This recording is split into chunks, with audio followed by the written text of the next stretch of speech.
दोस्तों, कैसे हैं आप लोग। उम्मीद है आप लोग बहुत ही अच्छे से होंगे। प्यारे दोस्तों, आज की इस वीडियो में हम क्लास 10th के पॉलिटिकल साइंस की क्लास करने वाले हैं। दोस्तों, इस क्लास को हम लोगों ने 4 भागों में बांटा है। यानी जो पॉलिटिकल साइंस का पहला चैप्टर है, उन पहले चैप्टर को हमने 4 भागों में बांटा है। इसलिए 4 भागों में बांटा है ताकि आपको ये जो चैप्टर है बढ़िया तरीके से समझ में आए। तो आज की क्लास में हम क्लास 10th का जो पॉलिटिकल साइंस है और उसका जो पहला चैप्टर है जिसका नाम है लोकतंत्र में सत्ता की साझेदारी, इस चैप्टर के जितने भी बेसिक से बेसिक टॉपिक होंगे, जितने भी निचोड़ टॉपिक होंगे, उन सभी को हम पार्ट बाय पार्ट कवर करेंगे। और आज ये पॉलिटिकल साइंस का पहला क्लास है, तो आप लोग इस क्लास को बेहतरीन तरीके से देखिएगा, यानी शुरू से लेकर अंत तक देखिएगा, बीच में स्किप मत कीजिएगा। तो चलिए हम लोग बिना किसी देरी के क्लास को स्टार्ट करते हैं। प्यारे दोस्तों, हम लोग पढ़ने वाले हैं क्लास 10th के पॉलिटिकल साइंस का जो पहला चैप्टर है, इसका नाम है लोकतंत्र में सत्ता की साझेदारी। लोकतंत्र में सत्ता की साझेदारी। इससे पहले हम लोग पॉलिटिकल साइंस को पढ़ने से पहले, यानी पॉलिटिकल साइंस के जो पहला चैप्टर है उसको पढ़ने से पहले हम लोग पॉलिटिकल साइंस के बारे में जान लेते हैं, राजनीति शास्त्र के बारे में जान लेते हैं। प्यारे दोस्तों, राजनीति शास्त्र में हम मुख्य रूप से 2 चीज़ों के बारे में पढ़ते हैं और अध्ययन करते हैं। पहला राज्य और दूसरा सरकार। तो कह सकते हैं हम कि पॉलिटिकल साइंस सामाजिक विज्ञान का एक शाखा है जिसमें हम राज्य और सरकार के बारे में अध्ययन करते हैं। अगर हम बात करें पॉलिटिकल साइंस के जनक कौन है, दोस्तों हर विषय का अलग अलग जनक होता है, तो उसी तरह पॉलिटिकल साइंस के जनक कौन है, यानी पॉलिटिकल साइंस के जो पिता है वो कौन है, अरस्तू को माना जाता है। किसको कहा जाता है? अरस्तू को कहा जाता है। तो चलिए हम लोग देखते हैं। उससे पहले हम देखते हैं राजनीतिक शास्त्र के बारे में कि राजनीतिक शास्त्र आखिर होता है क्या। ठीक है, तो राजनीतिक शास्त्र सामाजिक विज्ञान का एक शाखा है, जैसे कि आप लोग को सब लोग को ये पता है। उसके बाद जिसमें हम राज्य एवं सरकार के बारे में अध्ययन करते हैं, और राजनीति शास्त्र के जो पिता है वो कौन है दोस्तों? अरस्तू है। कौन है दोस्तों? अरस्तू को कहा जाता है। इस चैप्टर में हम लोग बहुत सारे टॉपिक के बारे में पढ़ने वाले हैं। कम से कम 6 से 7 टॉपिक को इस चैप्टर में या फिर इस पार्ट में हम लोग कवर करेंगे, और इसके बाद दूसरा, तीसरा और चौथा पार्ट मिलाकर ये जो चैप्टर आपका कंप्लीट हो जाएगा। तो चलिए हम लोग इस चैप्टर के पहले नंबर टॉपिक की ओर चलते हैं। तो हमारा इस चैप्टर का जो फर्स्ट नंबर टॉपिक बनता है वो यही बनता है कि सत्ता की साझेदारी। दोस्तों, चैप्टर का नाम ही है लोकतंत्र में सत्ता की साझेदारी।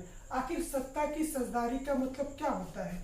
तो हम लोग देखते हैं कि समाज के सभी वर्ग के लोगों को सरकार में हिस्सेदारी देना सत्ता की साझेदारी कहलाता है। समाज में जितने भी वर्ग के लोग रहे, चाहे वो किसी भी जाति के लोग हों, चाहे वो किसी भी धर्म के लोग हों, चाहे वो किसी भी भाषा के लोग हों, तो अगर हम किसी भी जाति, धर्म या फिर भाषा, संस्कृति के लोगों को सरकार में हिस्सेदारी देते हैं, तो इस प्रकार की व्यवस्था को हम कहते हैं सत्ता में साझेदारी।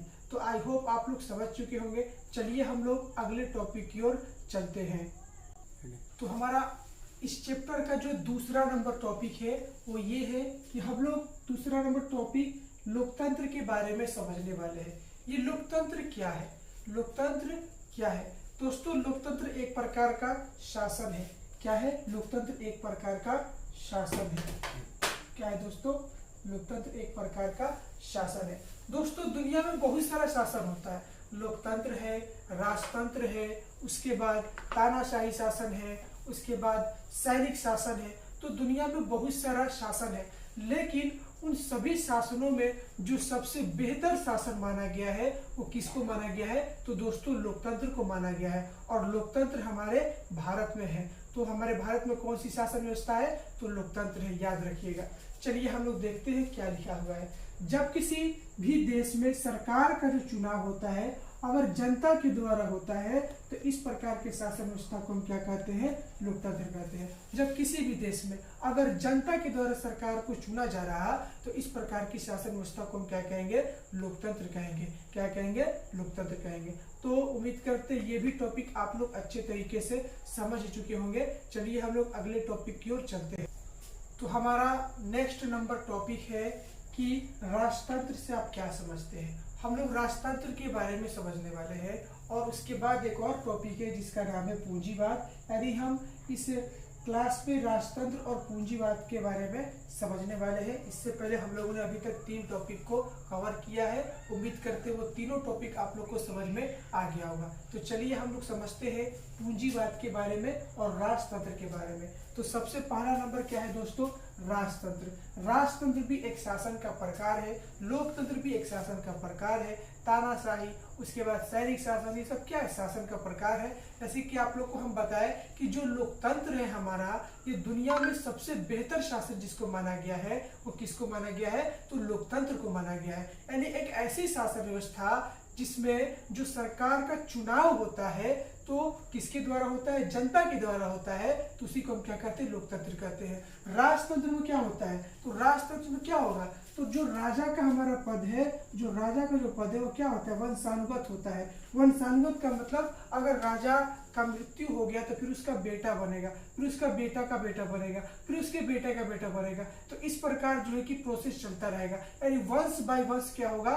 राजा बनते चला जाएगा। तो इस प्रकार की शासन व्यवस्था को हम क्या कहते हैं? तो दोस्तों इस प्रकार की शासन व्यवस्था को हम कहते हैं राजतंत्र। दूसरा नंबर टॉपिक क्या है? पूंजीवाद। पूंजीवाद का मतलब क्या होता है? पूंजीवाद का मतलब होता है कि एक ऐसी व्यवस्था, एक ऐसा अर्थव्यवस्था जिसमें जो उत्पादन का साधन है, उन उत्पादन के साधनों पर किसका अधिकार रहेगा? तो पूंजीपतियों का अधिकार रहेगा। तो उसी को हम कहते हैं पूंजीवादी कहते हैं, पूंजीवादी अर्थव्यवस्था कहते हैं या फिर पूंजीवाद कहते हैं। दोस्तों आप लोग को एक और चीज हम बता दूं कि हम जितने भी आप लोग को किसी भी विषय में जो चैप्टर का जो टॉपिक करवाएंगे वो टॉपिक आपके एग्जाम के लिए बहुत ही जरूरी होंगे। मतलब इस प्रकार से टॉपिक कराएंगे तो एग्जाम में कहीं से भी अगर आपको पूछ देता है तो आप इजीली उसको सॉल्व कर सकते हैं, अगर आप बढ़िया तरीके से समझे रहेंगे तब। नहीं तो आपके बस का बात नहीं है। अगर आप बढ़िया तरीके से समझे हैं, याद किए हैं, समझ कर याद किए हैं, तो आप एग्जाम में जो है कि एकदम कॉपी भरकर आइएगा। तो चलिए हम लोग नेक्स्ट क्वेश्चन की ओर चलते हैं।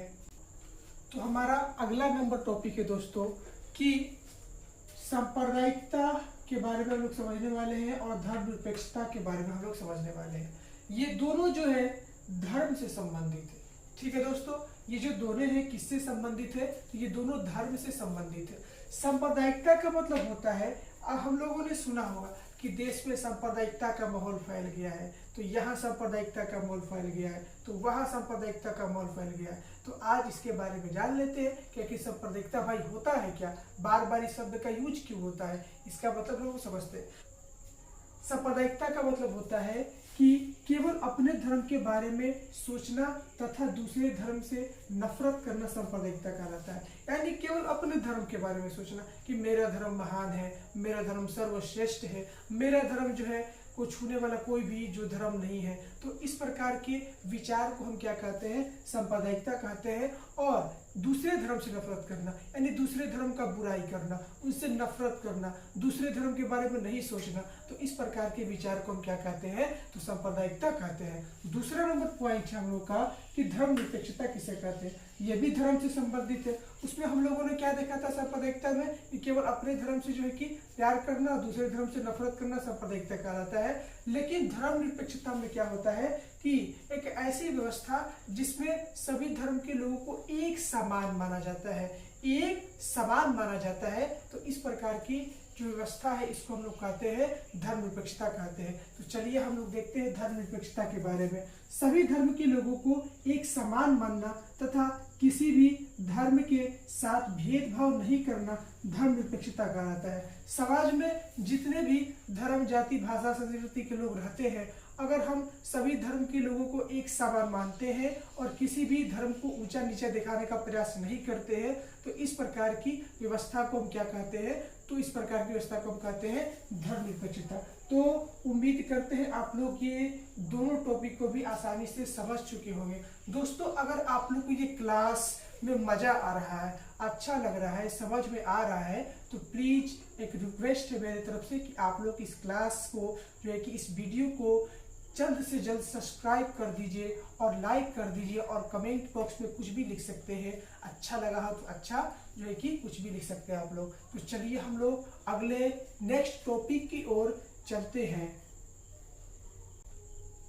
तो हमारा इस चैप्टर का आखिरी नंबर यानी इस पार्ट का आखिरी नंबर टॉपिक है वो ये है कि सामाजिक विभाजन के बारे में हम लोग समझने वाले हैं। किसके बारे में? सामाजिक विभाजन के बारे में समझने वाले हैं। जैसा कि आप लोग को हम इस क्लास के शुरुआत में ही बता चुके हैं कि इस चैप्टर को हमने 4 भागों में बांटा है, यानी 4 पार्ट में बांटा है। ये पार्ट 1 है, सबको पता है ये पार्ट 1 है। तो ये इस पार्ट 1 का ये लास्ट नंबर टॉपिक है।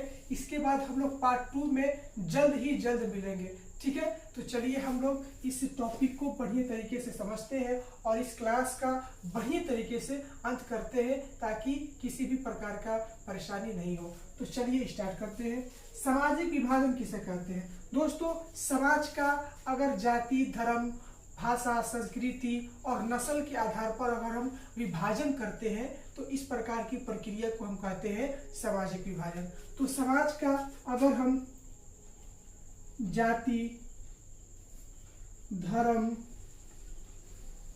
भाषा और नस्ल या फिर संस्कृति के आधार पर अगर हम समाज को बांटते हैं तो इस प्रकार के विभाजन को हम क्या कहते हैं? सामाजिक विभाजन कहते हैं। तो उम्मीद करते हैं अभी तक आप लोगों को हमने जितने भी टॉपिक कवर करा है, उम्मीद करते हैं कि आप लोग इन सभी टॉपिक को अच्छे तरीके से समझ चुके होंगे। तो चलिए हम लोग अगले पार्ट में मिलते हैं। जय हिंद दोस्तों।